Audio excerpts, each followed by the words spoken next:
10 बजे शुरू होगी और 8वीं घंटी जो 3:30 बजे खत्म होती थी वो 4 बजे खत्म होगी। अब मिशन दक्ष और स्पेशल क्लासेस 4 से 5 के बीच में चलेंगी। क्लियर है? इसमें किसी को कोई डाउट है?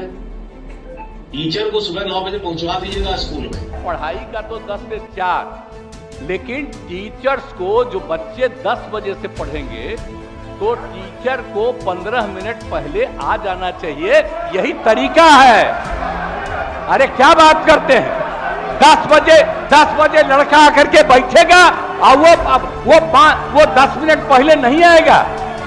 टीचर भी 15 मिनट पहले आ जाएगा ताकि बच्चों की पढ़ाई 10 बजे से और 4 बजे तक पढ़ाई पूरी हो जाएगी, तो वो 15 मिनट के बाद चला जाएगा।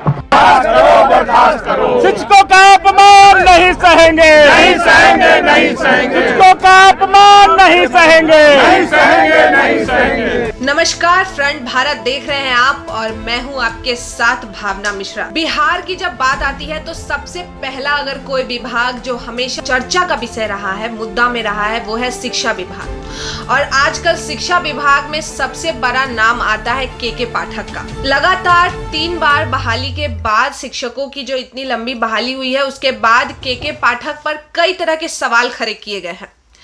अब कल जब विधानसभा में नीतीश कुमार ने पूरी तरह से के पाठक का पक्षधार किया, तो उसके बाद साफ तौर पे ये कहा जा सकता है कि क्या के पाठक नीतीश कुमार की भी बात नहीं मान रहे हैं।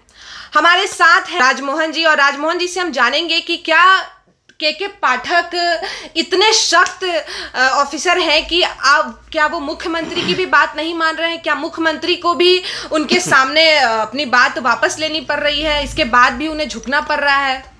देखिए भावना, के पाठक बिहार में शिक्षा विभाग की कमान संभालने के बाद से लगातार चर्चा में रहे हैं। शिक्षा विभाग के पाठक की वजह से भी चर्चा में रहा है, क्योंकि उनके निर्णय, उनके फैसले इस तरीके के रहे कि लगातार उस पर चर्चा होती रही और कई आमूलचूल परिवर्तन जो है बिहार की शिक्षा व्यवस्था में के पाठक की वजह से हुए भी हैं।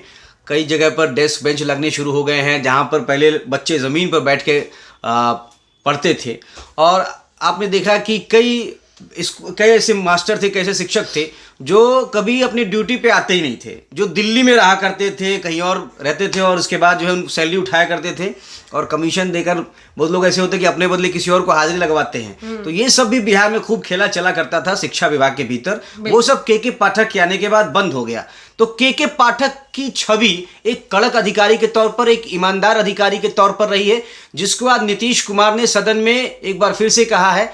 और देखने वाली बात यह है कि जो आरजेडी अभी कुछ दिनों पहले तक, महीने भर पहले तक सत्ता में थी, और सत्ता में रहते हुए महागठबंधन की सरकार में आरजेडी के पास ही शिक्षा विभाग था, और उसी शिक्षा विभाग में बहालियों का, नियुक्तियों का क्रेडिट जो है इस वक्त उनके नेता तेजस्वी यादव ले रहे हैं, जनविश्वास यात्राएं कर रहे हैं। और वही आरजेडी जो है इस वक्त सदन के भीतर खड़े होकर नीतीश कुमार मुर्दाबाद के नारे लगा रही है, उसी शिक्षा विभाग के अपर मुख्य सचिव के पाठक का नाम लेकर। और के पाठक को लेकर नीतीश कुमार पर हावी होने का प्रयास आरजेडी की तरफ से किया गया है, क्योंकि के पाठक लगातार इस बात को कहते रहे हैं कि 8 घंटे तो ड्यूटी बजानी ही पड़ेगी मास्टर जी को। शिक्षक जो हैं वो 15 किलोमीटर के दायरे में डेरा ले लीजिए, आप 80 किलोमीटर आपको भेजा जा रहा है। शिक्षक हैं, आपको अच्छी सैलरी मिल रही है। बिहार में शिक्षा व्यवस्था को दुरुस्त करने के लिए लगातार के पाठक जो है वो प्रयास कर रहे हैं। तो कई फैसले उनके अच्छे भी हैं, कई फैसलों पर सवाल भी उठे हैं। कई शिक्षक जो हैं उनको दूर दराज के क्षेत्रों में भेज दिया गया है। तो इसको लेकर भी कई जगहों से ट्रांसफर को लेकर कहीं किसी की सुनी नहीं जाती। नीतीश कुमार भी ये बात सदन में दोहरा रहे हैं कि के पाठक एक ईमानदार अधिकारी हैं, वो किसी की बात नहीं सुनते हैं। और ये पूरा जमाना जान चुका है, अब तो पूरा बिहार जान चुका है, पूरा देश जान चुका है कि के पाठक किसी की सुनते नहीं हैं। उनके पिछले ट्रैक रिकॉर्ड को भी देखेंगे तो आपको पता चल जाएगा के पाठक जो है वो किस तरीके के अधिकारी रहे हैं। वो मतलब बोलने में भी मतलब कड़क ऐसे हैं कि कभी भी कुछ भी बोल दे, गाली गलौज तक पे उतर आते हैं। आपने उनके कई वीडियोस देखे होंगे जो वायरल हुए हैं गाली गलौज करते हुए। लेकिन तो ताजा मामला राजमोहन जी, एक बात ये भी है कि अभी जो बहाली हुई है उसमें महिलाओं की संख्या काफी देखी गई है और लगातार ये प्रश्न चिन्ह खड़े हो रहा है उनके लिए कि महिलाओं को 9 से 5 बजे तक का जो ये टाइमिंग है ये बिल्कुल शूट नहीं कर रहा है और उन्हें काफी दिक्कतों का सामना करना पड़ रहा है। सुरक्षा के दृष्टिकोण से भी अगर देखा जाए तो महिलाएं सटीक नहीं बैठ पा रही हैं। कई तो यूपी के कई शिक्षकों ने अपना छोड़ करके वापस चले गए हैं वो और रिजाइन दे दिया उन्होंने नौकरी से। तो कहीं ना कहीं एका बैग 50 सालों के बाद ऐसा हम कह सकते हैं कि शिक्षा विभाग में इतनी बहुत लंबे समय के बाद इतनी सख्ती बरती जाना, क्या एका बैग ये सही है क्या? देखिए, बिहार की शिक्षा व्यवस्था जो है वो लगातार सवालों के घेरे में रहा करती थी। आप जिस तरीके की चिट्ठियां वायरल हुआ करती थी बिहार शिक्षा विभाग की, आपने भी देखा होगा कि शिक्षक जो है यहाँ बिहार में वो सब तरह के काम में लगा दिए जाते रहे हैं। चाहे वो बोरा बेचना हो, चाहे वो गणना करनी हो तो शिक्षक जाएंगे। अगर यहाँ तो मतलब इस तरीके की बातें हुई कि शराब को खोजने के लिए जो है शिक्षकों को कह दिया गया बिहार में। तो इस तरीके के लेटर जो है बिहार शिक्षा विभाग के वायरल हुआ करते थे, जिन पर खबरें बना करती थी। जब से के पाठक आए हैं, कम से कम ये चर्चा तो शुरू हुई है कि अब शिक्षकों को टाइट किया जा रहा है और पढ़ाई लिखाई की बात हो रही है। बेंच डेस्क जो अमूल चूल जो चीजें हैं वो उपलब्ध कराने की बातें हो रही हैं, पढ़ाई लिखाई की व्यवस्था टाइट करने की बातें हो रही हैं। तो यही नीतीश कुमार ने कहा है। देखिए, मसला क्या है? मसला ये है कि टाइमिंग को लेकर जो बात है कि 5 बजे तक स्कूल जो है, 9 से 5 तक शिक्षकों की ड्यूटी ये चाहते हैं पाठक जी।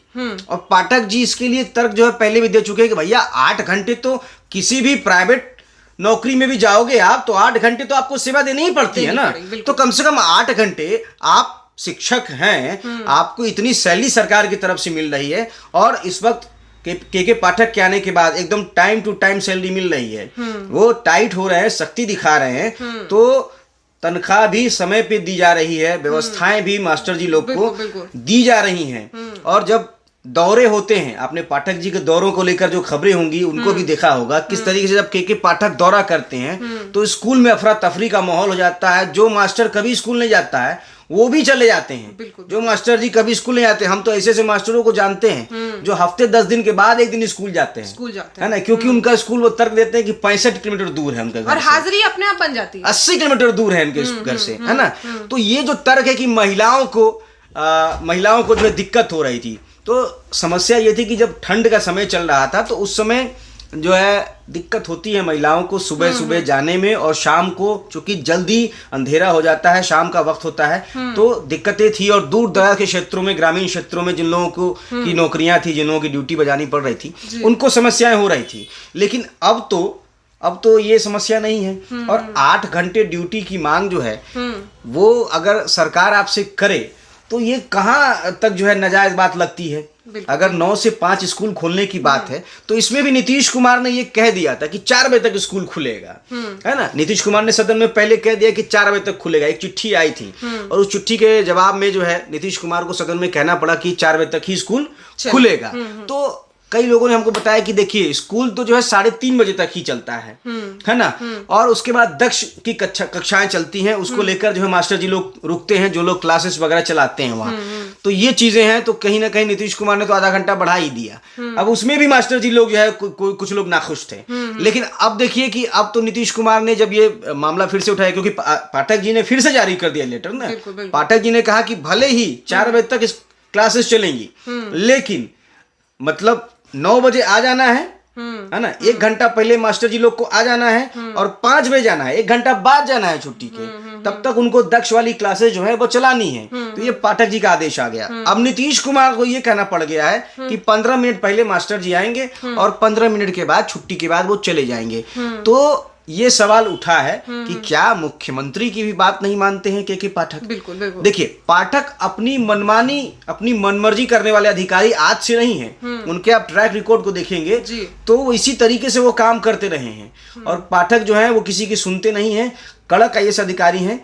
और उनका इतिहास जो है उसी तरीके की खबरों से भरा रहा है, वो चाहे उनके जुबान को लेकर हो, चाहे उनके आचरण को लेकर हो। अच्छा, छुट्टियों पर भी लगातार अभी सवाल खड़े हुए हैं कि और इसको कहीं ना कहीं धर्म से भी जोड़ने की कोशिश की गई है, लेकिन ये कहीं ना कहीं मैं भी इसका समर्थन नहीं करती हूँ। तो छुट्टियों के बारे में बताया गया है कि पाठक जी ने छुट्टियां शिक्षा विभाग से साफ खत्म कर दी है। यहाँ तक कि जो हमारा बिहार का जो सांस्कृतिक जो भी बहुत सारे ऐसे बड़े त्योहार है, जिसमें छठ पूजा, दीपावली, ये बड़े बड़े त्योहारों में भी एक दिन की छुट्टी दी गई, जिसमें बहुत परेशानी हुई। और देखिए, ये सब जो मुद्दे होते हैं ना, ये सारे के सारे जो मुद्दे हैं कि छुट्टियों में धर्म खोजा जाता है, ये सारे मुद्दे जो पार्टी सत्ता में नहीं रहती है, जो विपक्ष में रहती है, वो लोग का खोजने का काम है। ठीक, तो अब देखिए कि जो पार्टी जिस पार्टी ने ये धर्म खोजा था या छुट्टियों में जो है गिनती गणना वो कर रही थी, वो पार्टी अब सरकार में आ गई है। तो अब भाजपा वालों से कहिए जाके कि वो लोग जो है अब छुट्टियों का कैलेंडर जो है बिहार के शिक्षा विभाग का वो बदलवा ले। वो तो आरजेडी थी ना सत्ता में, पहले शिक्षा विभाग आरजेडी के पास था, लेकिन अब तो आ गया है ना, एनडीए सरकार में आ गई है, भाजपा शामिल है नीतीश कुमार के साथ। तो अब भाजपा वाले जो लोग ये छुट्टियों के कैलेंडर पे सवाल उठा रहे थे और गणना कर रहे थे कि कितने हिंदू त्योहारों पर छुट्टी है और कितने मुस्लिमों को छुट्टियां जो है मुस्लिम त्योहारों पर छुट्टी दी जा रही है, तो अब भाजपा वाले जो है वो शायद अब एनडीए की सरकार बन गई बिहार में, तो अब वो छुट्टियों का जो कैलेंडर है शायद उसको बदलवा लेंगे। और ऐसा देखा गया कि जब आरजेडी की सरकार थी और जब नीतीश कुमार आरजेडी में थे, तो ये टाइमिंग को लेकर के कोई मसला नहीं देखा गया है और इस पे ना ही कोई सवाल खड़े किए गए हैं। और जैसे ही नीतीश आरजेडी का साथ छोड़ते हैं, तो आरजेडी के नेताओं ने उन पर धावा बोलना शुरू कर दिया है। तो शायद ये शिक्षकों का मुद्दा कम देखा जा रहा है और ये पक्ष विपक्ष को लेकर ये बातचीत राजनीतिकरण कहीं ना कहीं एक राजनीतिकरण है। आप देखिए, मंत्री जो थे तब आरजेडी कोटे से चंद्रशेखर, उनके बयान भी उस वक्त खूब चर्चा में रहते थे, रामचरितमानस को लेकर, है ना, रामचरितमानस को नफरती ग्रंथ उन्होंने बताया था।